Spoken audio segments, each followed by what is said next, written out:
Why, yes, that's right. I am wearing my genuine Van Heusen flight instructor shirt. Got the stripes on eBay.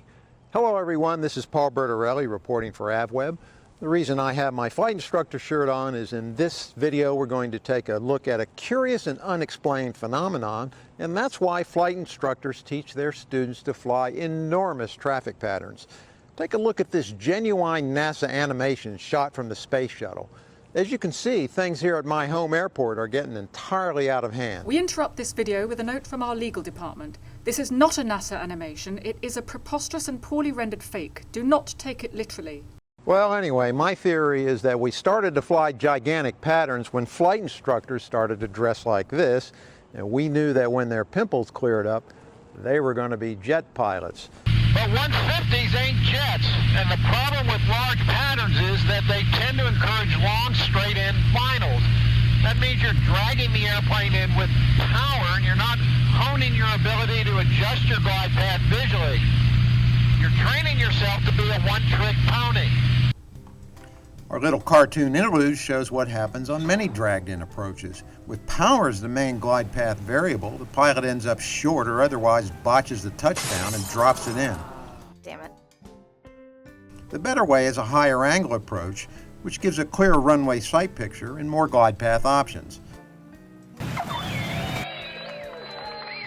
I like to call that bottom glide path choice the chump profile. Yes, legal once again. The word chump is a comparative term of art and is not intended to apply to any single person or group of persons. And by the way, this isn't about flying a pattern so that in case the engine fails, you can reach the runway.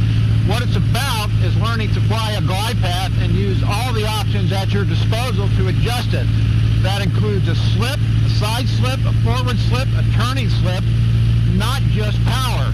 You might need that skill someday if you have to stuff an airplane into a parking lot with an engine out. Now here's one way to set pattern size.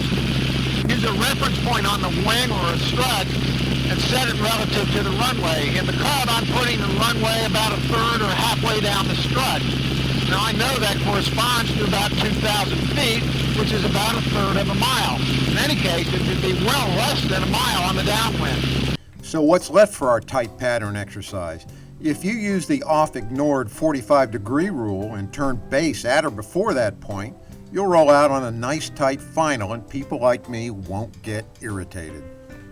I have been taught that you can't land a heavy single out of a power-off approach. Well, tell that to Bob Hoover. Seems to me he did it for years in a cabin-class twin, dead stick no less. Now, I'm not Bob Hoover, and neither are you. Yes, sorry, a final note from legal, if we might. If you actually are Bob Hoover, we are in no way implying that you are not who you are. Seems a shame to let an addiction to large patterns and long straight-in approaches get in the way of skills enhancement. Next time you're out flying the pattern, tighten it up a little bit. Use reasonable bank angles, watch your airspeed. And in any case, this, and this, and this is just a hell of a lot more fun and challenging than this.